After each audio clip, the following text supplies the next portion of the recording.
Hai, shalom teman-teman semua. Apa kabarnya?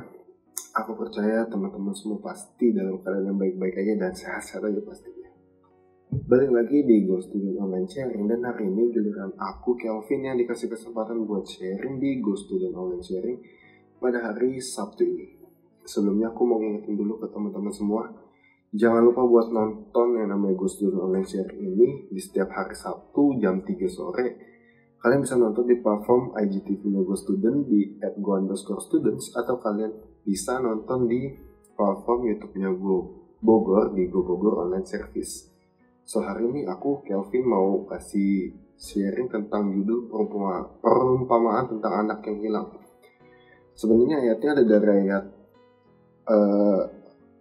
Lukas 15:11-32, tapi kita nggak akan baca seluruhnya karena kepanjangan, jadi aku harap teman-teman bisa baca di luar nanti ya.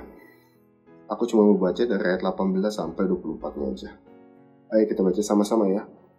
Lukas 15 ayat 18, "Aku akan bangkit dan pergi kepada Bapakku dan berkata kepadanya, Bapa, aku telah berdosa terhadap sorga dan terhadap Bapa. Aku tidak layak disebutkan lagi anak Bapa, jadikanlah aku sebagai salah seorang upahan Bapa. Maka bangkitlah ia dan pergi kepada bapaknya. Ketika ia masih jauh, ayahnya telah melihatnya, lalu tergeraklah hatinya oleh belas kasihan. Ayahnya itu berlari mendapatkan dia, lalu merangkul dan mencium dia. Kata anaknya itu kepadanya, Bapak, aku telah berdosa terhadap surga dan terhadap Bapak. Aku tidak layak lagi disebutkan anak Bapak. Tetapi ayah itu berkata kepada hamba-hambanya, lekaslah bawa kemari jubah yang terbaik, pakaikanlah itu kepadanya, dan kenakanlah cincin pada jarinya dan sepatu pada kakinya. Dan ambillah anak lembu tambun itu, sembelilah dia, dan marilah kita makan dan bersukacita, sebab anakku ini telah mati dan menjadi kembali hidup. Ia telah hilang dan didapat kembali, maka mulailah mereka bersukaria." Secara garis besar sebenarnya di ayat ini diceritakan bahwa seorang anak sulung yang pergi meminta haknya kepada bapaknya, ya harta dari bapaknya, sebagian dari bapaknya. Terus setelah dia mendapatkan hal tersebut, dia pakai buat foya-foya. Lalu ketika ada sebuah bencana timbul di dalam bangsa tersebut, dia tuh jadi kesulitan gitu. Dan pada saat itu dia berpikir bahwa kehidupan dia dulu itu jauh lebih bagus dibanding hidup dia sekarang gitu. Nah, dari sini sebenarnya aku belajar tentang yang pertama, dosa itu merusak gambar diri kita.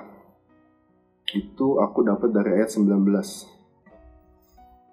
Di ayat 19 ini dia berkata, "Aku tidak layak lagi disebut anak Bapa, jadikanlah aku sebagai salah seorang upahan Bapa."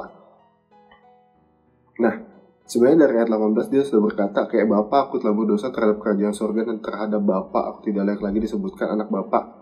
Nah, setelah dia merasa dirinya berdosa dan bersalah sama bapaknya, dia tuh menganggap dirinya ini sebagai upahan, bukan sebagai seorang anak, padahal statusnya adalah anak sulung gitu. Nah, dari sini aku belajar bahwa ketika kita berbuat dosa atau berbuat salah sama Tuhan, itu tuh bisa merusak gambar diri kita. Terus yang seharusnya kita anaknya, malah kita menganggap diri kita tuh tidak layak untuk di hadapan Bapa. Nah, untuk poin nomor 2, bahwa Tuhan itu sebenarnya sama seperti Bapa yang ada dalam kisah ini, dia tuh selalu menunggu kita untuk kembali pada dia tuh bertobat.